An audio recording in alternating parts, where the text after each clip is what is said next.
कर दो चेंज। देखें जरा, लेट अस कंटिन्यू। कौन सा chapter? Thermodynamics, chapter number class 11 है ना, चैप्टर नंबर कौन सा है? वो भी 11 है। ठीक है, बहुत बढ़िया। देखें जरा,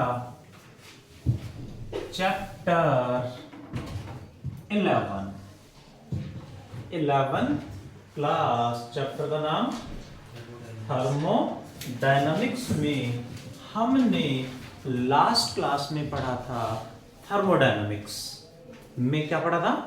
फर्स्ट लॉ ऑफ थर्मोडायनामिक्स हमने इंट्रोड्यूस कर लिया था।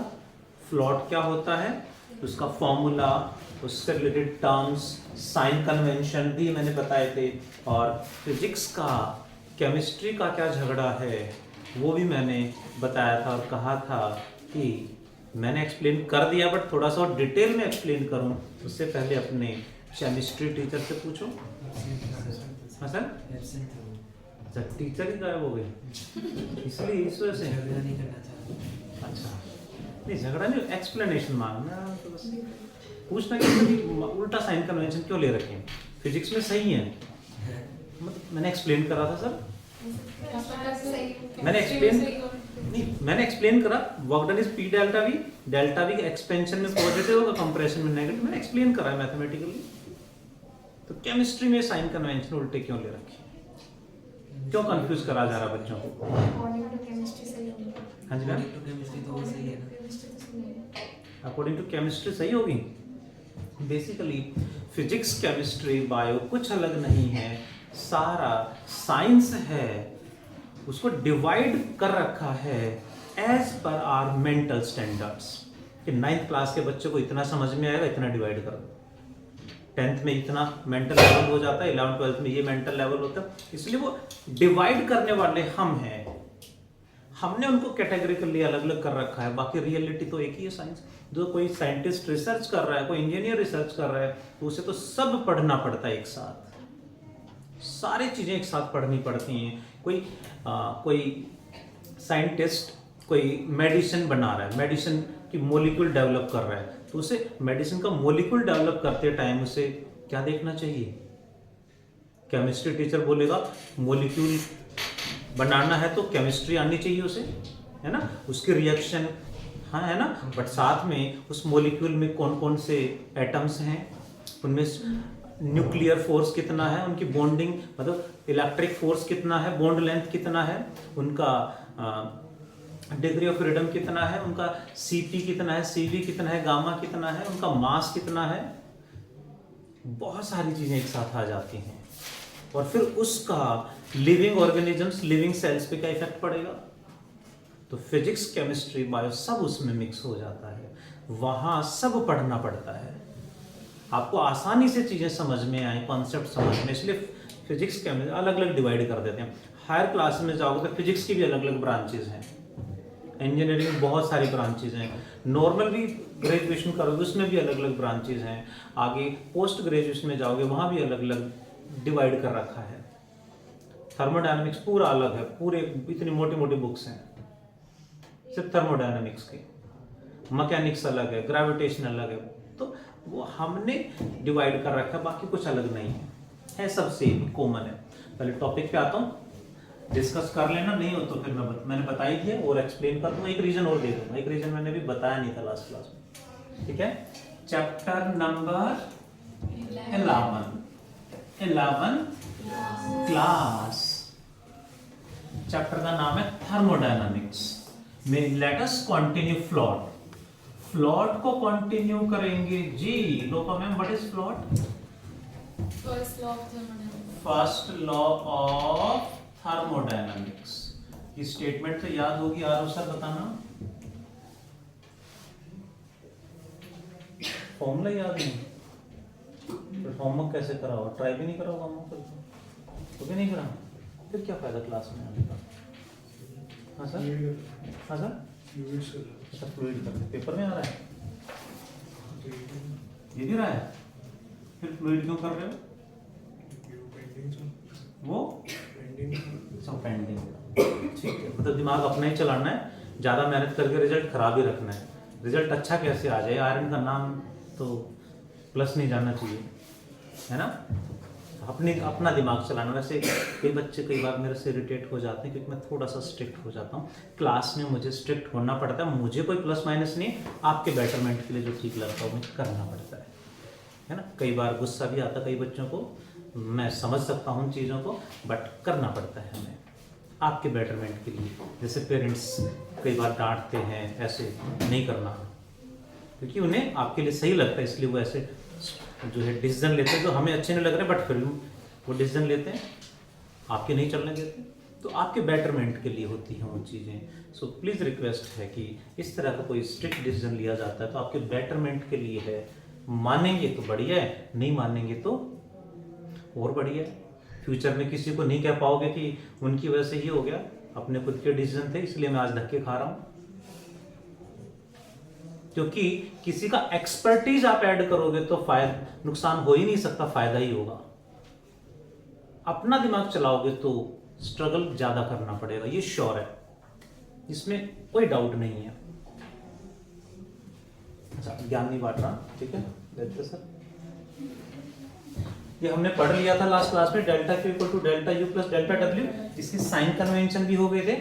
इसके हमें आज पढ़ने हैं, क्या पढ़ने हैं, एप्लीकेशंस ऑफ लॉ। इसके एप्लीकेशंस क्या है, applications of first law of thermodynamics. What are these? First application is Mayer's formula. पता है क्या होता है? लास्ट चैप्टर में भी लिखवा चुका हूं, क्या है, Cp minus Cv equals to R। Cp is molar specific heat at constant pressure. Cv क्या है Avni ma'am? Molar specific heat at constant pressure. Volume is Cp. Cv. R क्या है? यूनिवर्सल गैस कांस्टेंट है। ये आया कैसे, इसका डेरिवेशन एप्लीकेशन ऑफ लॉट है, इसको डेराइव करेंगे। करें derive? To derive we assume, let us consider 1 mole of an ideal gas. 1 mole of an ideal gas heated at constant volume by small temperature delta T. Small temperature delta T बढ़ा दिया, heat कर दिया उसे। कितना heat कर दिया, कितना temperature बढ़ा दिया, डेल्टा टी। देन यूजिंग या applying float, first law of thermodynamics लगा देते हैं जी, यूजिंग फ्लॉट। फ्लॉट क्या है जी, आराम से बताओ formula. Delta Q equals to delta U plus delta W. Delta Q क्या, हीट प्रोवाइडेड, कितनी होगी, एन सी डेल्टा टी में सी क्या आ जाएगा, सीवी। पता है बात, फॉर्मूला याद है? सी वी का फॉर्मूला बताएगा कोई? लास्ट चैप्टर में था थर्मल प्रॉपर्टीज ऑफ मैटर में, क्या था, delta Q by N delta T.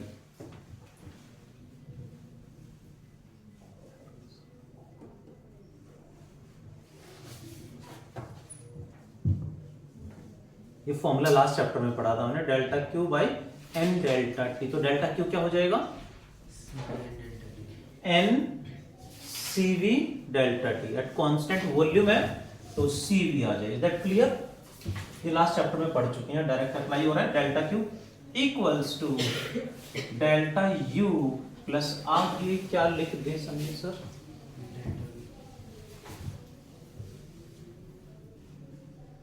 What we are doing, heated at constant volume, है ना, बिकॉज वर्क डन का फॉर्मूला क्या था, P delta V, and delta V कितना है, क्योंकि कांस्टेंट वॉल्यूम है तो वॉल्यूम चेंज नहीं होगा जी। दैट इज क्लियर हुआ। तो ये आ गई equation number 1, delta U is NCV delta T। Now the same gas is heated at what, constant volume या constant pressure, constant pressure by same temperature, by same temperature कितना, delta T, same temperature पे heat कर रहे हैं। Again using float, फिर से लगा देते हैं फ्लॉट। फ्लॉट क्या है सामने में, delta Q equals to delta U plus delta W। दोबारा लगा रहे हैं, यहां लगा देंगे delta Q dash delta U delta W। जैसे आप हैंग हो रखे हो, जैसे किसी ने बोल दिया स्टैच्यू, नहीं आंखें भी नहीं हिल रही थी। हाँ, हार्ट तो चल रहा होगा, चल रहा है यहीं पे, थोड़ा सा एक्टिव हो जाओ सर। डैश क्यों लगाया, हाँ सर, फिर से लगा रहे हैं तो क्या लगा दिया, डैश डैश डैश, तीनों में हमने डैश ऐड कर दिया। यानी वही यू, ये 1 1 1 2 2 2 लगा दो, डैश लगा दो, बात एक ही है। ठीक है sir. What is delta Q dash, same formula लगेगा, क्या चेंज आएगा, एन सी बी आ जाएगा, N C P delta T, पक्का क्लियर है ना। सीपी में यहां कांस्टेंट प्रेशर है तो यहां सीपी आ जाएगा, फॉर्मूला वही रहना, equals to N CV delta T from first. बटे तो डेल्टा यू डैश है, वो डेल्टा यू है, आर दे इक्वल, दोनों में इंटरनल एनर्जी इक्वल होगी। क्यों, लास्ट क्लास में मैंने लिखवाया था internal energy of ideal gas depends on temperature only, depends on temperature only, और टेम्परेचर दोनों में सेम चेंज हुआ है तो इंटरनल एनर्जी भी दोनों में सेम चेंज होगी। सो ब्रैकेट में मेंशन कर देंगे delta U dash equals to delta U, and delta U क्या है, nCv delta T, delta U dash equal to delta U is this, plus delta W dash क्या होगा जी, T delta V, पक्का, that is n C P delta T equals to n C we delta T plus work done कितना ले, P delta V की value क्या लें, as we know PV equals to nRT, then P delta V equals to sorry nR delta T। ऐसा क्यों, क्योंकि pressure तो constant है, इधर प्रेशर कांस्टेंट, इधर nR कांस्टेंट है, तो बचा कौन, इधर टेम्परेचर, इधर वॉल्यूम, इधर वॉल्यूम इधर टेम्परेचर, तो जितना इसमें चेंज आएगा उतना इसमें चेंज आएगा, क्योंकि बाकी सारा तो कांस्टेंट है। सो P डेल्टा V जितना होगा उतना ही डेल्टा T होगा, जितना चेंज LHS में आएगा उतना ही चेंज RHS में आएगा, तभी तो इक्वल होंगे। यहाँ P कांस्टेंट है, यहाँ NR कांस्टेंट है, सो जितना यहाँ डेल्टा V उतना ही वहां डेल्टा T में चेंज आएगा। चलो आगे, तो P डेल्टा V को क्या लिख दें जी, NR डेल्टा T। हालांकि यहाँ n कितना ज्यूम करा था हमने, कैसे पता, 1 mole of an ideal gas, तो n को 1 लिख सकते हैं हर जगह, चॉइस आपकी है। आंसर आ गया या बचा है, कुछ कट रहा है, n delta t, n delta t get cancelled, क्या बचा? Cp equal to Cv plus R, और Cp minus Cv equals to R आ जाएगा. Is that clear? What we had assumed?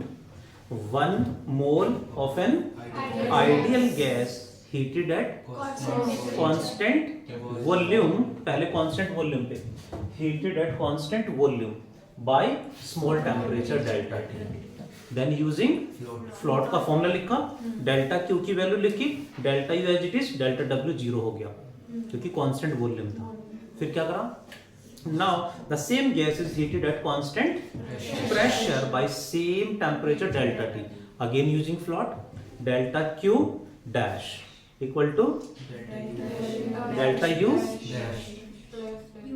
You dash, delta U dash plus delta W dash dash. नहीं मना कर रहे हो, ऐसे कर रहे हो, ऐसे हाँ होता है, ऐसे होता है ना. What is delta Q dash? N C P delta T equal to delta U dash equal to delta U, क्योंकि delta T temperature change same है. डेल्टा यू डैश की वैल्यू लिख देंगे N C we delta T. पता नहीं क्या बताया जा रहा है सर, सामने लिखा तो है, नोट डाउन कर लेने दो ना. Delta U dash equal to delta U वहां से पुट कर दिया, and delta W dash is P delta V. P delta V हमने निकाला तो एन आर डेल्टा टी आ गया, बाकी सारा कट गया. आंसर क्या बचा? Cp minus Cv equals to R. This is Mayer's formula. Can you? Sure. Do fast. Without help.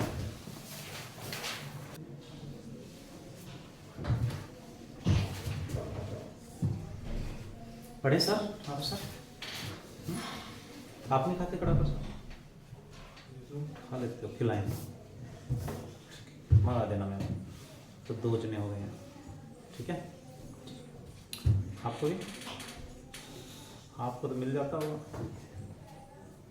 काफ़ी अच्छा होता है. पता नहीं आप सबने एक्सपीरियंस करा नहीं करा, पर काफ़ी अच्छा होता है. और मेरे साथ एक बार ऐसा इंसिडेंट हो गया था कि मुझे पता नहीं था, तो लेके मैंने सीधा खाना शुरू कर दिया. तो पहले वो करते हैं ना, चढ़ाते हैं, फिर उस उल्टा मिलता तब खाते हैं. मैंने पहले ही खाना शुरू कर दिया था. तो फिर किसी ने बताया कि ऐसे नहीं करते. गोल्डन टेम्पल जो है अमृतसर, उसमें ऐसा हो गया था. उसके बाद से फिर याद रहता है कि हाँ ऐसा इंसिडेंट ऐसा हो गया वो. तो कल थैंक यू. नेक्स्ट, ऐसे सुन रहे हो जैसे सबको नहीं मिलेगा, जिसने बोला उन्हीं को मिलेगा. प्लीज सेकंड एप्लीकेशन बताओ जल्दी से. लास्ट क्लास में लिखवा तो दी थी जी. क्या थी second application? Boiling process.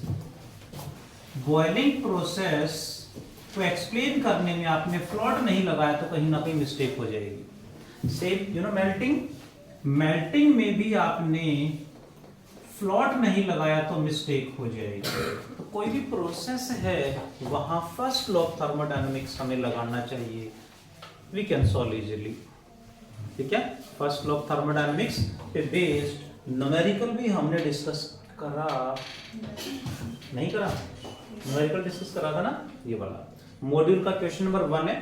First law of thermodynamics पे बेस्ड ऑफ सबने नोट डाउन कर लिया होगा. कहीं डाउट आए तो मेरे से पूछना. इसमें कई सारे, काफी अच्छा क्वेश्चन है, काफी चीजें इसके अंदर सीखने को मिलती हैं हमें जी. देखें जरा next topic is what are the limitations of float. Limitations of first law of thermodynamics. क्या है limitations? Anshika ma'am, it couldn't explain direction of heat transfer. Heat किस डायरेक्शन में फ्लो करती है? लो टू हाई या high to low temperature? High to low. देख लो, heat high temperature to low temperature flow करती है. ये नहीं बता रहा मैं, इस लॉ में कहीं भी हमें ऐसा देखने को नहीं मिल रहा है, कोई भी ऐसी इंफॉर्मेशन नहीं है इसके अंदर कि हमें पता चले कि heat high temperature to low temperature flow करती है।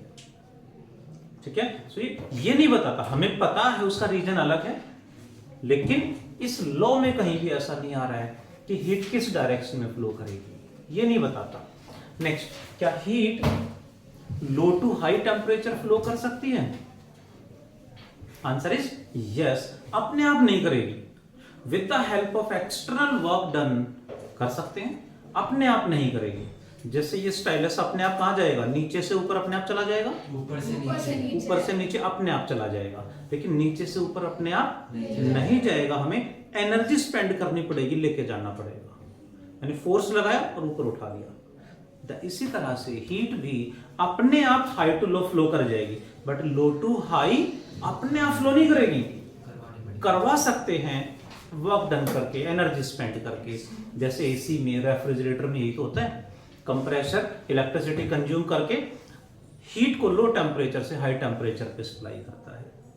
अंदर कूलिंग होती है ना, कूलिंग बनी रहती है, मतलब अंदर से हीट एब्जॉर्ब करके बाहर छोड़ रहा है, यानी लो टू हाई हीट को फ्लो करा रहा है, बट वहां एनर्जी स्पेंड करनी पड़ेगी जी।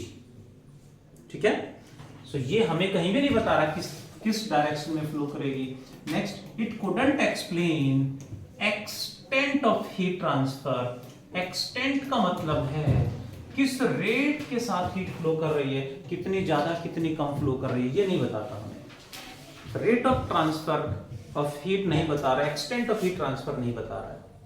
That is losses of energy भी होते हैं बहुत सारे, ये नहीं बता पाता। फ्लॉट हमें कहीं भी लॉसेज ऑफ एनर्जी के बारे में एक्सप्लेन नहीं कर पा रहा है कि कहां कितनी, कई बार साउंड भी प्रोड्यूस होती है वो नहीं पता चलती, कई बार लाइट एनर्जी भी प्रोड्यूस होती है वो नहीं पता चलती, तो ये नहीं बता पा रहा है, ये सिर्फ delta Q, delta U, delta W को ही रिलेट कर पा रहा है।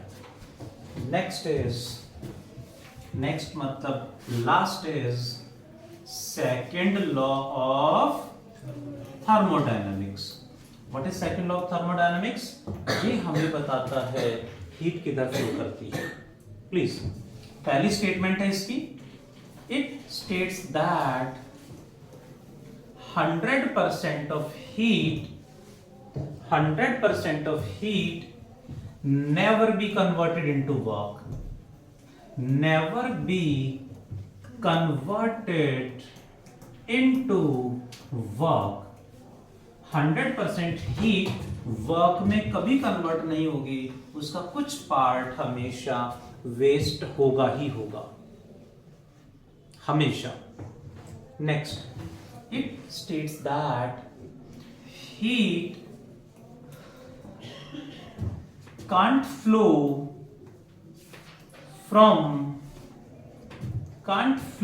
कहां से कहां, फ्रॉम हाई टू लो या low to high, low to high temperature itself, अपने आप लो टू हाई फ्लो नहीं करेगी, लो टू हाई टेम्परेचर अपने आप फ्लो नहीं करेगी, ये हमें बता रहा है, यानी डायरेक्शन हमें बता रहा है। Third statement is entropy represented by S. Entropy of universe is increasing continuously. इस यूनिवर्स में एंट्रोपी कॉन्टिन्यूअसली बढ़ती जा रही है, ये हमें बता रहा है। अब क्वेश्चन आया, what is entropy Tanisha ma'am? हाँ सुहानी, सॉरी, रैंडमनेस, डिस्टर्बेंस, हाँ, डिग्री ऑफ डिस्टर्बेंस कह सकते हैं, डिग्री ऑफ रैंडमनेस कह सकते हैं। डिग्री ऑफ डिस्टर्बेंस और डिग्री ऑफ रैंडमनेस एक ही बात है, वी कैन राइट, इसे बोलते हैं एंट्रोपी। में एंट्रोपी नहीं, हम चेंज इन एंट्रोपी कैलकुलेट करते हैं। डेल्टा एस क्या है? Change in entropy is heat supplied at constant temperature. At constant temperature we supply heat to a body, तो उस बॉडी में, उस सिस्टम में कितना डिस्टर्बेंस चेंज हो जाएगा, एंट्रोपी चेंज हो जाएगी, that is delta S equal to delta Q by T, में टी क्या है जी, temperature in kelvin, and delta Q heat given to the system, heat given to the system यानी change in heat in the system is this. यानी change in entropy हम calculate करते हैं generally daily life में, entropy calculate नहीं करते। इसी में वर्ड यूज होता है, what do you mean by reversible process? बताओ जी, रिवर्सिबल प्रोसेस क्या होता है? कोई तो बता दो। एंड इरिवर्सिबल प्रोसेस, रिवर्सिबल नाम से ही पता चल पा रहा है, जो रिवर्स हो सकता है, लाइक फॉर्मेशन ऑफ आइस, है ना, वाटर को फ्रीज कर दिया, आइस बन गई, मेल्ट करा दे, फिर वाटर बन गया, इज दिस रिवर्सिबल? छोटी क्लासों में बताने के लिए यस, छोटी क्लासों में बताने के लिए यस। हाँ, कैंडल मेल्ट करा वैक्स, दोबारा से उसको शेप चेंज करके, मोल्ड करके, मेल्ट करके और फिर से कैंडल बना दिया जी। बट क्या ये रिवर्सिबल हैं? छोटी क्लास में बताने के लिए रिवर्सिबल हैं, बट हम अपनी बात करें तो हम छोटे बच्चे नहीं हैं, नहीं है, बड़े हो गए हैं, छोटे हैं जी, तो आपकी बात नहीं हो रही, फिर बाकी सबकी बात हो रही। हम मीन्स छोटी क्लासों में चल जाता है। हम 11th के एंड में पहुंच गए एंड होप सो कि जल्दी ही 11th क्रॉस कर जाएंगे, होप सो, है ना। कई बार हालात खराब हो जाते हैं तो डाउट हो जाता है कि फेयरवेल 2 बार तो नहीं देनी पड़ जाएगी, यू नो। फेयरवेल 11th के बच्चे 12th वालों को देते हैं फेयरवेल, अब एक ही बार दें तो अच्छा फेयरवेल, है ना, 2 बार फेयरवेल दे तो अच्छा नहीं लगेगा ना जी। तो इसके लिए मेहनत करें। पॉइंट इज रिवर्सिबल का एग्जैक्ट मीनिंग समझते हैं। मैंने एग्जांपल लिया फॉर्मेशन ऑफ आइस, तो छोटी क्लास के लिए समझ में आता है, 11th में भी कई बार टीचर एग्जांपल देते, बट एग्जैक्टली देखते सही नहीं है। रिवर्सिबल का एग्जैक्ट मतलब क्या है समझने की कोशिश करेंगे बाय वॉचिंग। Please watch. मैंने या इस तरह से फिंगर्स को ऐसे घुमा दिया, तो कोई एयर मॉलिक्यूल यहां से ऐसे घूमते हुए यहां आ गया, मैं इसको वापस लेके जाऊंगा एग्जैक्टली ऐसे, तो क्या वो ऐसे बिल्कुल उसी ट्रैक को उल्टा फॉलो करते वहां वहीं आ जाएगा? यदि एग्जैक्टली उल्टा फ्लो करते हैं, एग्जैक्टली उल्टा फॉलो, एवरी मॉलिक्यूल जैसे जैसे डिस्टर्ब हुआ था वापस ले जाने पे एग्जैक्टली उल्टा आ जाए सेम पाथ पे, तो वो रिवर्सिबल है। आइस क्यूब है, उसमें कोई मॉलिक्यूल पड़ा हुआ है, मेल्ट हुई, जब मेल्ट हो रही तो मॉलिक्यूल घूमते हुए इधर उधर घूमते हुए ट्रे में यहां आ गया, जब उसे फ्रीज करें दोबारा आइस बनाएं तो जिस पाथ पे वो मॉलिक्यूल मेल्ट होते टाइम गया था वापस उसी ट्रैक पे घूमते हुए वो दोबारा उस क्यूब में उसी पोजीशन पे आ जाए। Is that possible? Obviously no. तो इस यूनिवर्स में रिवर्सिबल प्रोसेस एग्जैक्टली रिवर्सिबल कोई भी नहीं है। जो सही रिवर्सिबल का मतलब है तो कोई प्रोसेस नहीं है। क्यों नहीं है? क्योंकि रिवर्सिबल प्रोसेस में एंट्रोपी कांस्टेंट रहती है। रिवर्सिबल प्रोसेस में entropy is constant. Second law क्या कहता है? Entropy of universe is increasing. Constant है ही नहीं, बढ़ती जा रही है। बढ़ती जा रही है मतलब रिवर्सिबल प्रोसेस नहीं है। ठीक है जी। क्योंकि जितना डिस्टर्बेंस हुआ था जो एग्जैक्ट रिवर्स हो गया तो डिस्टर्बेंस खत्म, डिस्टर्बेंस जितना बड़ा उतना जीरो हो गया। बट ऐसा नहीं होता, डिस्टर्बेंस तो बढ़ता ही जा रहा है। क्लियर है? रिवर्सिबल प्रोसेस क्या होगा? The process which can be reversed exactly in backward direction,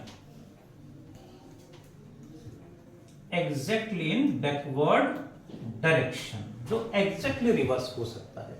What is irreversible? The process which can not be reversed exactly in backward direction. In reversible process, entropy will constant increase or decrease? Increase या decrease? Increase ही होगी। Entropy decrease कभी नहीं होती। Reversible process है तो constant है, irreversible है तो बढ़ेगी, रिवर्सिबल होते नहीं है।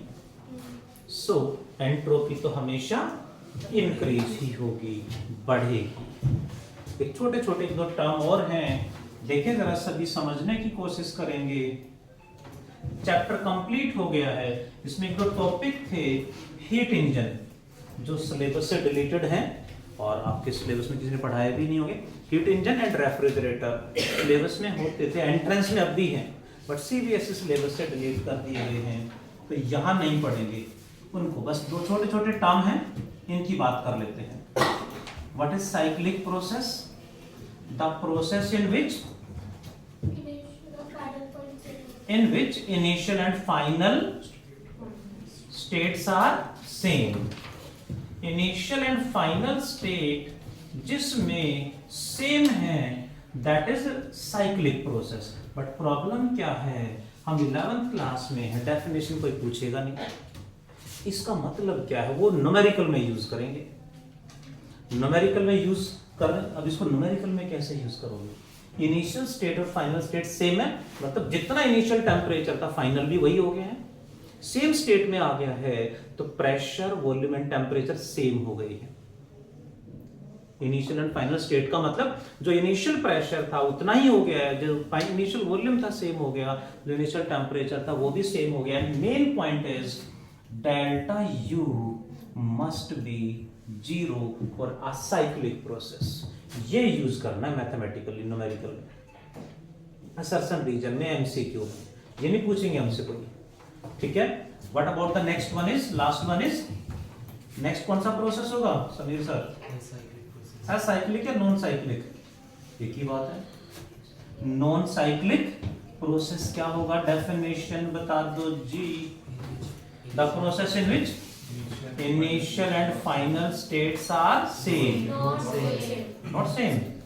Initial and final states are not same. दोनों सेम नहीं है। That is मतलब डेल्टा यू इसमें जीरो नहीं होगा। That is our chapter number 11. Complete हो गया। Do fast everyone. HW mark कर दूं। This is TTS batch. इसमें होमवर्क कहाँ तक दिया हुआ है? सॉरी 180 थे लास्ट क्लास में, उससे पहले पैकअप करते हैं बस। उससे पहले होमवर्क क्या था? अच्छा प्लॉट के रहते हैं, टीवी डायग्राम दे दिया था ना, 3 to 7 HW 3 to 7 numericals plus कल क्या है? कल संडे टेस्ट में क्या है? थर्मल प्रॉपर्टीज ऑफ मैटर की चैप्टर राइटिंग हुई थी लास्ट संडे को, फ्लूइड का टेस्ट हुआ था।